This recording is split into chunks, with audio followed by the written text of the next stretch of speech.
Em Santa Catarina, os desastres naturais já fazem parte da história.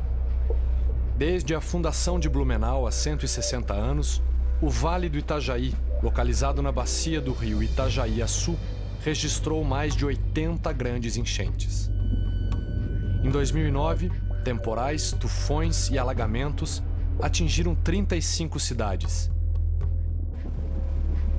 Eventos extremos como esses trazem à memória os dias 22 e 23 de novembro de 2008, quando o Vale do Itajaí viveu um dos piores desastres climáticos de toda a sua história. 49 cidades ficaram em estado de emergência e outras 14 decretaram estado de calamidade pública, incluindo Blumenau.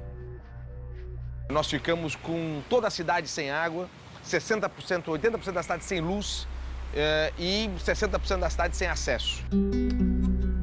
Os telefones de emergência todos extremamente congestionados, os principais bairros mais afastados dos centros das cidades, muitas ligações pedindo por socorro, exatamente pelo evento de desmoronamento e escorregamento de massas, levando veículos, levando casas, levando ruas.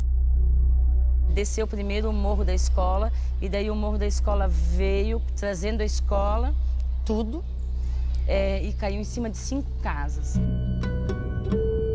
O maior caos se instalou porque nós não conseguimos chegar em tempo para atender.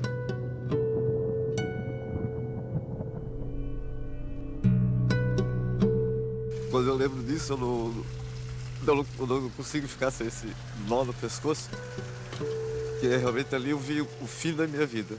O fim da minha vida. Os relatos é uma coisa semelhante ao fim do mundo. A coisa toda estava caindo, a cidade toda deles, a região toda deles caindo sobre eles, soterrando eles. E eles não sabiam o que estava acontecendo. Naqueles dias que antecederam a tragédia, choveu intensamente. Choveu muito. Nós estamos falando 48 horas, chovendo metade de um ano. É um dilúvio desabando sobre a região. A floresta não absorvia mais água, o cultivo da banana não absorvia água, as áreas urbanas não absorviam mais água. Por quê?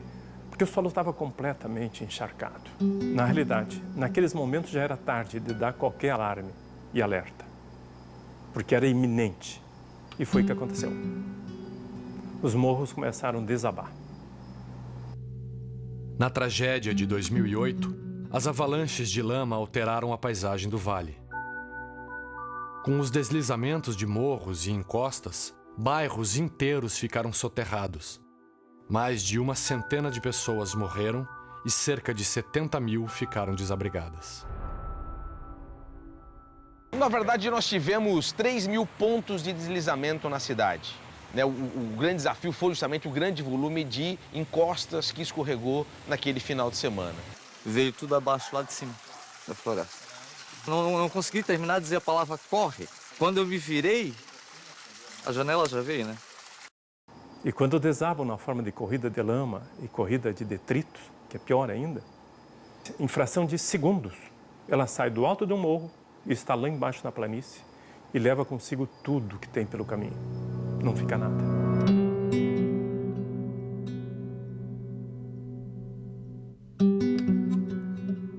Desapareceram a residência, desapareceu o terreno, desapareceu a rua que dava acesso àquelas residências, o vale se desmontava e o grande critério foi exatamente salvar, tirar de lá as pessoas, porque elas estavam sob um risco enorme e essa remoção toda só dava para ser de forma aérea, porque já não tinha mais acesso nenhum na região.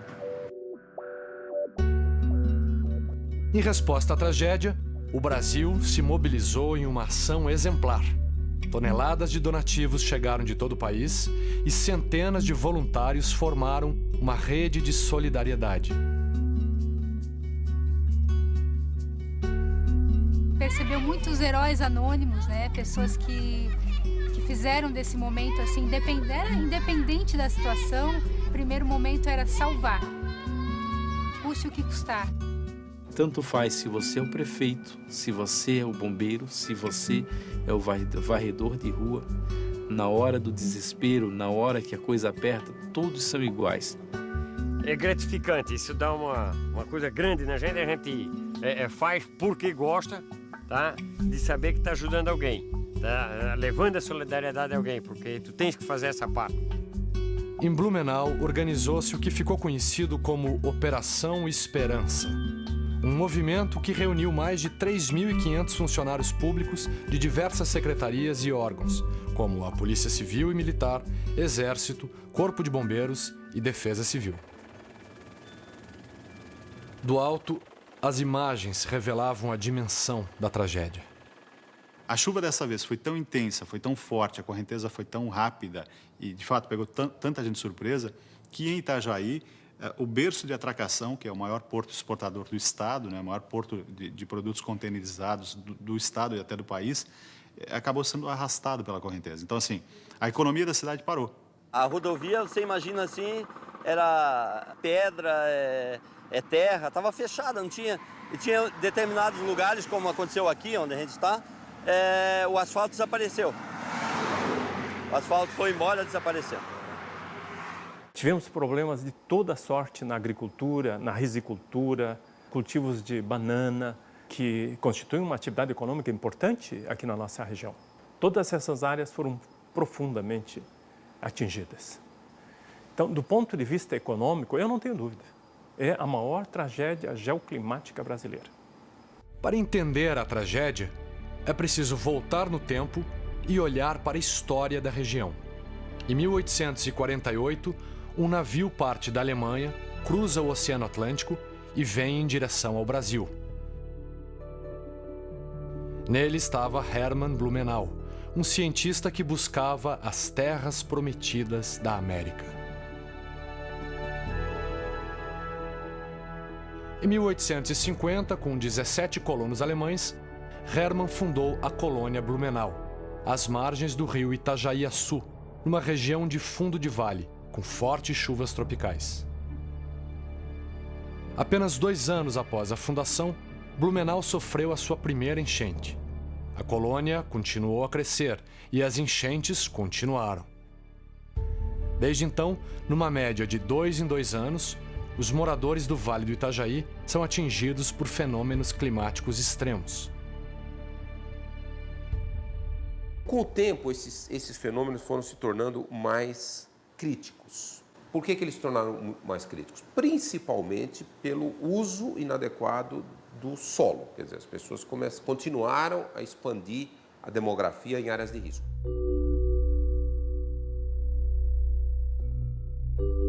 Nas grandes cheias de 1983 e 1984, o rio Itajaí-Açu subiu mais de 15 metros e cobriu a cidade de Blumenau.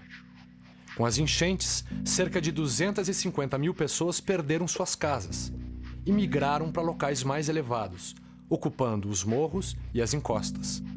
Subir os morros foi a maneira como os habitantes do Vale do Itajaí se adaptaram à realidade do rio. Mas em 2008, o rio não foi o único desafio. E o que aconteceu foi que as pessoas da planície de inundação deixaram as cidades, Blumenau e as outras cidades que estavam na beira do rio, e começaram a expandir para as regiões mais altas, para fugir da inundação. Naquela época deu enchente, mas não deu desmoronamento. Deu só água. Só água. Então a água entrava dentro de casa, depois a água baixou, o pessoal limpava, o móvel estragado jogava fora, comprava os móveis novos, pintava a casa, pronto, estava normal. Mas agora não, agora desceu tudo. Agora foi pior. Foi pior daqui. Uma enchente não é tão ruim como que deu aquilo. Justamente as pessoas que em 83 e 84, algumas delas, né, foram morar nos morros porque era o lugar mais seguro, livre das cotas de enchente. Dessa vez os morros vieram abaixo. Esse foi o grande fator que surpreendeu a todos. Porque antes está num lugar alto e tiveram que descer, perderam tudo. Não adianta nada disso. É botar na mão de Deus que agora não tem, agora sofre quem está lá em cima, quem está aqui embaixo, agora pegou geral, né? Pegou geral.